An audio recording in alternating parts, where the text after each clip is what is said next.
Good afternoon, welcome back. I'm Marcus Peter. No work of Christian theology has left such an impact on the world and biblical interpretation and understanding as St. Augustine's City of God. And I know that's a bold claim, but when it comes to the cultural application and positing on biblical insights from the culture, City of God stands par excellence. We who read the scriptures do so often unknowingly through the eyes of the Bishop of Hippo. We're joined by Paul Krause to talk about this great work, the City of God. He is senior contributor at the Imaginative Conservative, teacher, classicist, and essayist. He is the author of The Odyssey of Love, a Christian guide to the great books, The Politics of Plato, and he contributed to the books The College Lecture Today. He's also the editor of Vogel in View. Paul, thank you for joining us. Thanks for having me. So, I'd like to start by sharing with you a little joke I made some years ago that I constantly recycle. I'm a repository of, I'm a fountain of good jokes, but I'm also a repository of old dad jokes. I was asked if I'd ever read The City of God, and I said I read the original. Dickens was nothing but a ripoff, and I was referring to Augustine's City of God. Sorry, A Tale of Two Cities. I didn't even set that up right. So when we talk about Augustine's City of God, right, there's a kind of perennial value to it. It's as true in the 300s as it is now in terms of the application of its wisdom.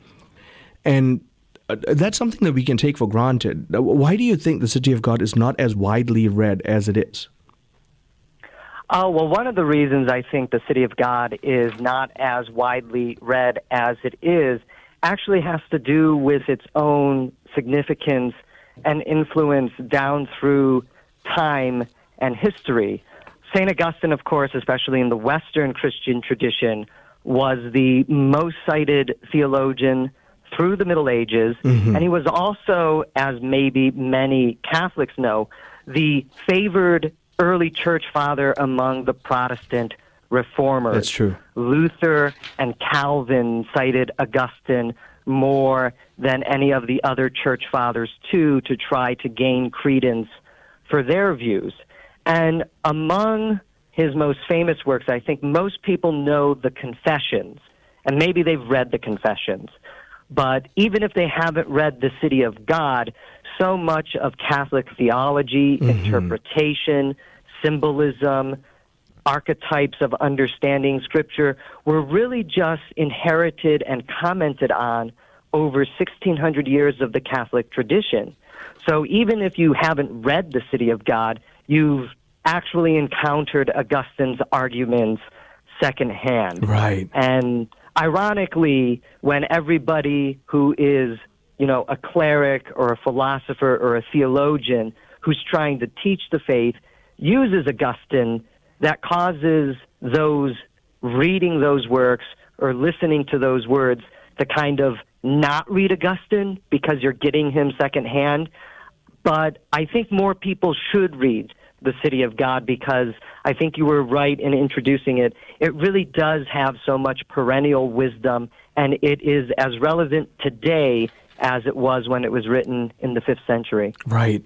And I understand that there can be trepidation approaching it. It's, the shorter, more condensed text size brings it to about, 1,090 pages or so. So it's copious in that regard. But one beautiful thing about it is sort of like the scriptures. Every time you go back to it, you're going to realize that there are numerous layers to the depth of Augustine's wisdom in basically what is applied biblical theology, looking at the culture and finding what the scriptures say about it. That's absolutely right. When I was a grad student at Yale, I wrote my thesis on Augustine, looking at the City of God. But even after I completed my thesis, I still read the City of God. I often make it my Lenten reading. So that's a good way if you want to try to read a 1,200-page or 1,300-page book, right? Take the pilgrimage through it during Lent. It could be part of your Lenten practices. But what you said about the applied theology in Augustine's City of God, perhaps you've read some of my articles and essays on the City of God. I mean, that's what makes it really profound, because Augustine does multiple things all at once. Yep. He is reading the heart of culture. And yes, in its particular application, he's talking about the Roman culture. Yet we find in Augustine's analysis that this Roman culture very much looks like our own culture, because he says the city of man is rooted in love of self rather than love of God and neighbor.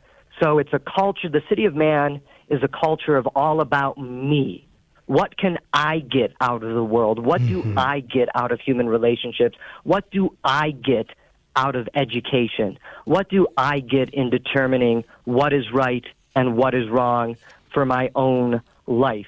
And he contrasts that city and that culture, which is a culture of the heart, right, but it's directed in the wrong direction. It's directed at the wrong things.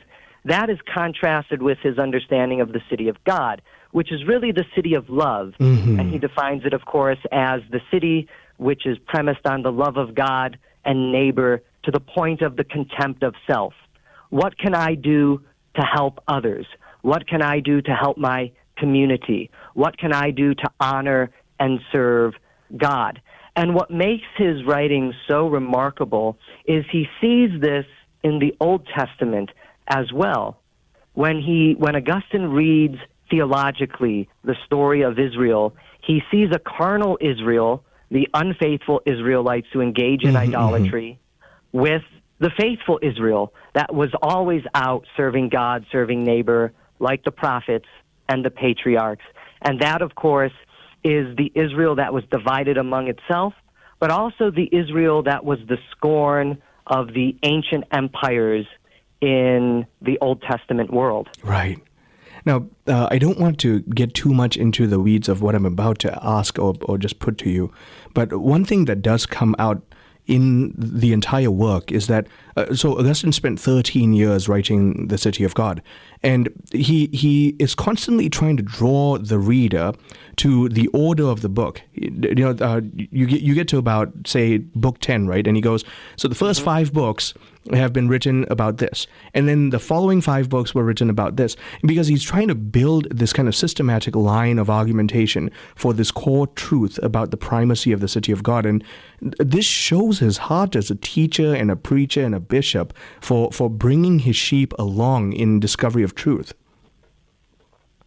Yes, I think what you just said really is perhaps the perfect short summary of what Augustine is trying to do, because in the first 5 books, which is written in response to the pagan critics of Rome when the Gothic tribes sacked Rome in 410, Augustine is arguing that, look, if you really understand Roman culture, the Roman political system, it's one that was, despite having some good virtues, they wanted justice, at least some of them did. They wanted to be patriotic. It was lost in confusion.